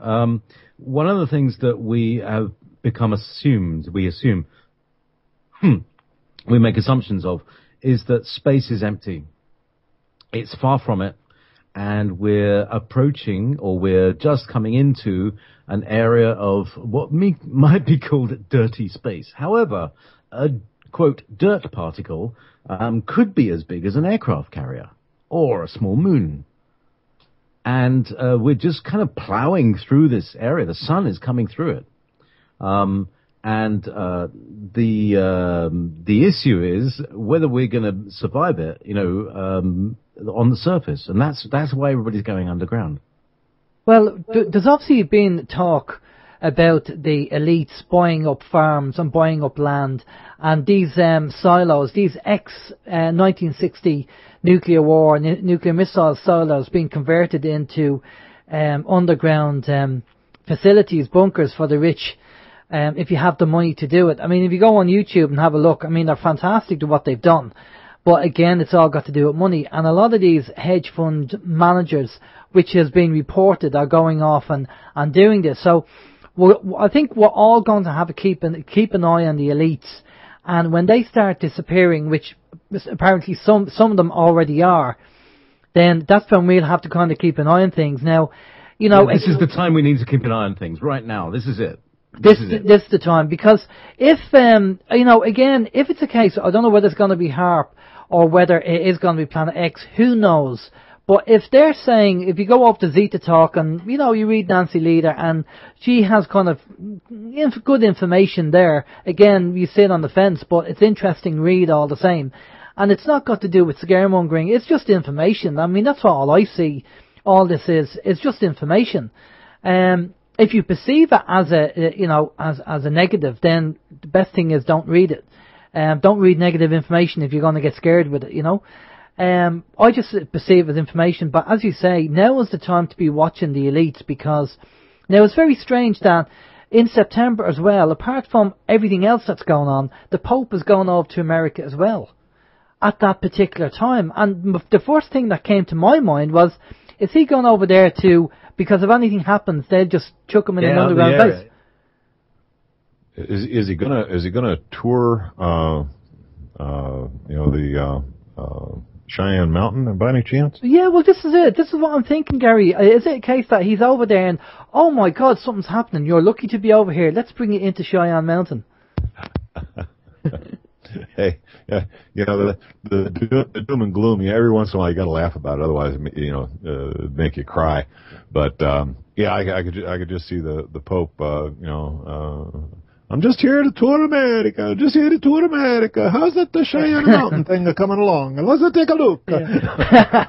It's just convenient that he's over there at the same time. But listen, the gas thing is, I know we some people might see it as doom and gloom, but I'm quite optimistic about things. I know that might seem strange to some people with everything going on, but I am very chilled, laid back and optimistic about it, and I'm not kind of too worried about it. And I don't know how you guys feel about it. Let me be the doggy downer here. I mean, because you know, you know, we got to feed the other side of this. And as a student of history, I am not optimistic about near-term events. I mean, if we do have a radical change in society, something along the lines of the failure of the Roman Empire, let's say. I mean, that's a historical example. You can look back in history. You can look back at the circumstances that caused Rome to fail. You can look at the at what happened to the outlying provinces as Rome collapsed. I mean, there are good, solid historical records on Rome. Now, to be honest with you, a very similar situation happened when Greek civilization fell, when the Romans took out the Greeks. Very similar situation befell most of the civilized world when the Persian Empire failed. And you go back in history, and you know you can see collapses of global societies repeatedly throughout history. And historically, such an event is something to be considered with serious trepidation. Things are not going to be pleasant for a very long time. Chances are it will be generations, 6, 8, 10, 20 generations, before we start making the slow climb back up. So yeah, those of us who are concerned about this need to do the best we can to preserve the best of what this society produced, because this is, in many ways, this has been a really good ride for humanity. This last, couple 200-300 years, it's really, with all the trials and tribulations and all the wars and all the terrible things that have happened, humanity's had a pretty good run for the last couple hundred years. And we produced some tremendous things, some marvelous things. How much of that we can tuck away and make sure it survives to give the next civilization that follows behind us kind of a leg up. Maybe we can cut the reconstruction time from 1,000 years. Maybe we can cut it down to 200, 300, 400 years. That would be significant. That would be significant. So do you think there's going to be, with this, if this does happen and this change takes place, we're going to be put back to prehistoric times maybe, or not prehistoric times, but you know, I think you're going to be bound to the land as a serf. Society will revert to kind of a form of feudalism. And I mean, again, all you got to do is read your history. Just read your history, and just, you know, don't think that we're so brilliant and so advanced and so significant because we have cell phones and computers that we're not going to suffer the same fate that people suffered after the collapse of Rome. You know, I hate to be the doom and gloomer, but somebody needs to put it out there, and that is my opinion. I think we're in for a pretty rough road. And you'd say within the next 6 months to a year? No, 10, 20 years. 10, 20 years? Oh, God. Oh, yeah. I mean, this system's been on the verge of collapse for 50 years now, and they'll just keep printing money. It's just numbers in a computer. They can keep this shell game going for another 10, 20 years. 6 months? Nah. You know, I mean, there's always serious ripples before the big. See, everybody thinks it's going to come in one big boom. You know, there's going to be one big climactic event that says, okay, civilization is now over. You know, we're into Mad Max. That's it. You know, it's done. No. It's going to come in little waves. And for a lot of people, this civilization has already failed them. For them, the system has already collapsed. I mean, here in the United States, there's roughly 90 million people, almost a third of our population, who are willing, able, desirous of work, and they can't find any. For them, this society has already failed. The society fails for you when it directly impacts you. Until it smacks you in the back of the head with a 2x4, everything's fine. Yeah. So the society will fail when it has failed for you. Yeah. And it'll come in waves over a period of the next 10, 20 years. Which wave is going to knock you out of the boat? Sorry, my crystal ball is not that good. But as far as 6 months, well, I don't know. 6 months from now, you might get knocked out of the boat, and for you, the system has failed. Might be 5 years from now, you get knocked out of the boat, and the system has failed. Can't really tell you. But one of these waves is going to knock each of us out of the boat. We're all going into the water, whether we like it or not. It just depends on when it hits you. Yeah, I think the likes of people suffering from, if you look at the likes of Nepal, you know, to them, that's the end of the world, basically. So that's the wave hit them. And I suppose we're all on that, in that line of dominoes. It just depends on when the domino's going to hit us. Detlev, what's your take on that? I was just going to say that, Alan, that in Nepal, it's the end of the world and it's the beginning of a new one. And that's the way they would see it.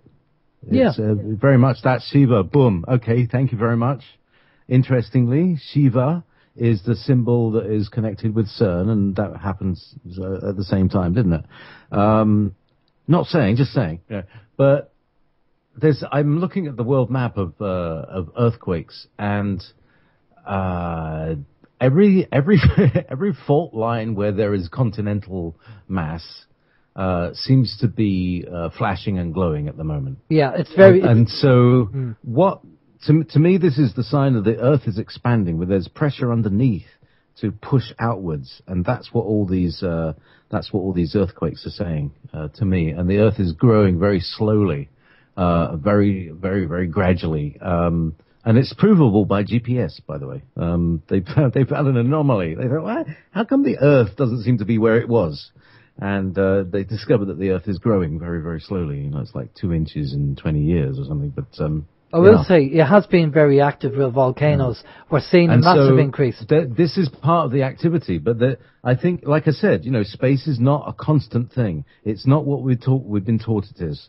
It's a very, very fluid thing, and we're flinging our way through it. Something that might be in a stable position, and we're in a moving position. Just might happen. You know, if we go through a space cloud of space dust, like I said, a dust particle could be bigger than an aircraft carrier. Yeah. Okay. Sorry. Anyway, just to be just on the bright side of things, if you're in a state of compassion, you're connected with your intuition, your higher self, and that's what all the teachers have been teaching. That's, you know, forget all about any rules or anything like that.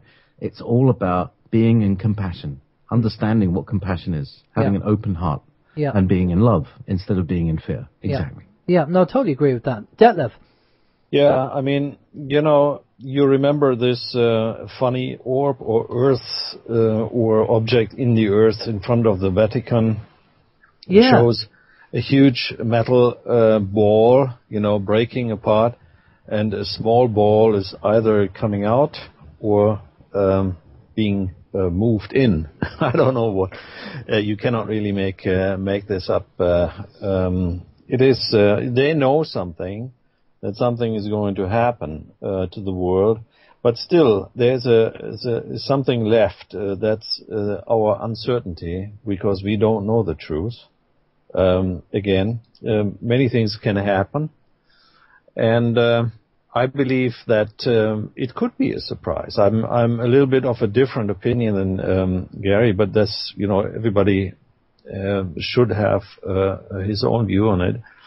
It could happen overnight. It could happen, you know, like in the Bible. It says, you know, in the last chapter of the New Testament, that it will come like a thief in the night.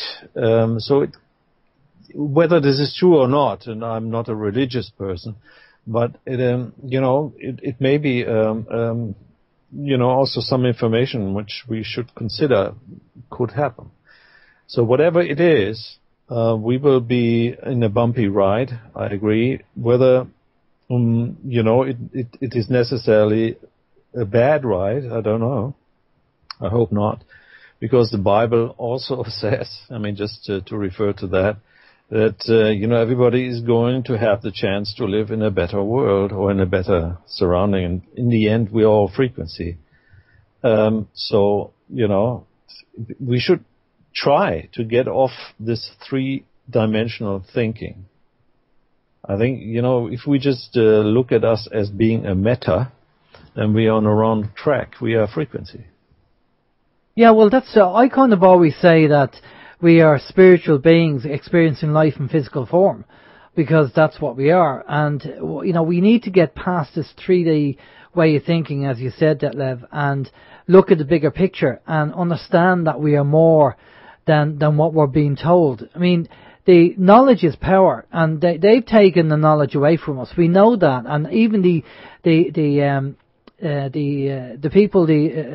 people finding artifacts, and if it doesn't kind of kowtow, if it doesn't kind of go with the dogma that's being taught, then obviously they'll get rid of it or they'll hide it, because it'll just contradict what we're being told.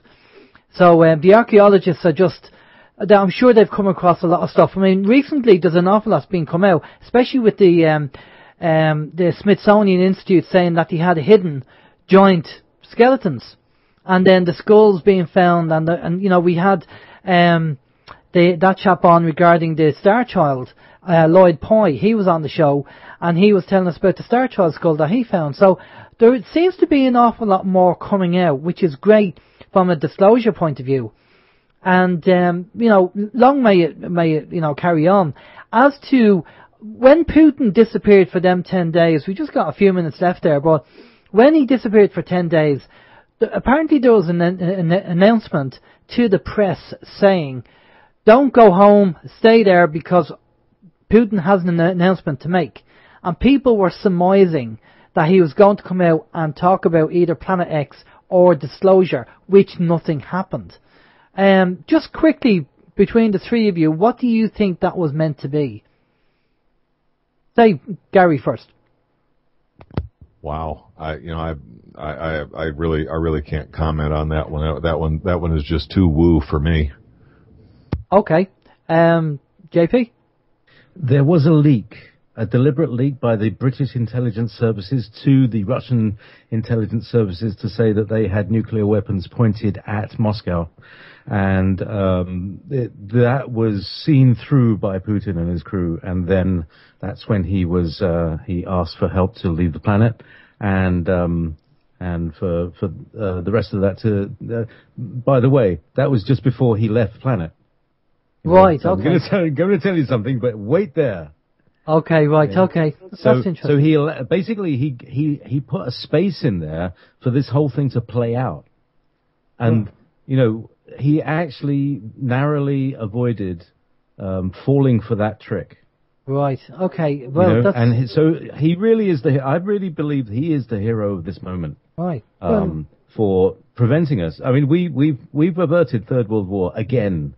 It happens almost every week at the moment, but he's doing really well. I honour him, and to be honest, he's better than Cameron. I've heard that they've tried to push him 3 times, and 3 times he's cotton onto it. Okay, I'm just running out of time here, so quickly, Detlev, what's your take on it? Well, I don't think there will be a World War III. There will be no nuclear war. Even people are discussing whether atomic weapons are feasible. We know the interventions which have taken place earlier, during the Cold War crises. So I don't think the destruction will be done through humans, if there is any destruction. So, there are other forces who will take care of it or will destroy it on their means, by their means. Okay, that's brilliant. Okay, well, listen, I'd like to say thanks to Gary and JayPee and Detlev for coming on to OYM Radio as radio hosts, because it's great to share this information. I do appreciate you guys coming on. I know you're busy in your own time, and it's much appreciated. But let's get all your details there. Detlev, starting off with yourself, how can people find you, and if they want to tune in to your radio show? Yeah, thanks. Well, we are building up a TV and video channel as well, and that is wakenews.tv. So pay a visit there, or wakenews.net, and you will also find lots of English information. You just have to go into a search engine and look for it, like a revolution in USA or something, or World War III or something. Okay. Brilliant. Thanks, Detlev. JayPee. www.wolfspiritradio.com and www.everbeyondradio.com. Everbeyond is my own personal sort of radio station that plays all the time. It's really egotistical. But it's got some really cool products like things made of shungite, which help with EMF and other sensitivities. So do come along and check this stuff out. Who else have we got? Yeah, anyway, thank you very much, Alan. It's been a real pleasure. I've been relaying it to Wolf Spirit, so we will be enjoying it over here as well. So thanks very much, guys. Lovely to hear you again, Gary and Detlev, and until we meet again, gentlemen. Okay, just stay there with us there, JayPee, for a minute. Gary, can you give us your details? Sure. On the internet, my nom de plume is Smart Scarecrow. I publish on YouTube as Smart Scarecrow. I have a website that's smartscarecrow.com, and I do a weekly live broadcast every Tuesday night at 8:00 in the evening Eastern U.S. time on the Rents Radio Network. You can catch me there weekly with my live broadcasts. Fantastic. Gentlemen, just stay with us there for a minute. Thanks a lot for coming on again. We'll just go to a bit of music and we'll be back after this. This is Open Your Mind Radio on OYMradio.com, UnitedWeStrike.com and PeoplesInternetRadio.com. And we're back. Okay, just a few minutes to go. It's a pity Vinny didn't get on. I'll send him an email. He probably was in bed or slept out or just got the time wrong, you know, because he is in New Zealand. But we'll aim to do that again because I just had a chat with the guys and we all thought it was a good idea that the radio hosts get together from different parts of the world and have a kind of a general global show to share the information. So I do think it's important to do that. Right, before we go, we've got a couple of minutes left. Just a reminder, Trim Court tomorrow. I'm aiming to be down there. Mullingar's covered. Ben Gilroy is going to be in Mullingar. He's going to be supporting a lady or somebody there in Mullingar. So that's where Ben's going to be. Also, Cavan, we need people in Cavan as well. And as I say, if you can make it to one of them, please pop down and do that. Tomorrow night, you have Vincent Brown. The People's Debate is in the Headford Arms in Kells, County Meath. It starts at 7 o'clock. If you can get to there, pop down to there as well because you know, you might want to jump in and ask a question or get involved as well. I'm going to aim to be down there as well if I can. A big thank you to the guests that came on, and hopefully we'll have Steve back next week. As I say, Steve was doing the daddy thing, so he wasn't here with us today. I have now 4 arms instead of 2 because I'm kind of running everything. So a big thank you for tuning in and listening to Open Your Mind Radio. This is myself, Alan James. Take it easy. Have a safe week. If you have any information, please let us know. We're going to pass over to Vin, and I think Vin's going to be doing a video broadcast on People's Internet Radio, as far as I know. Take it easy, stay safe, and we'll talk to you next week. Bye-bye.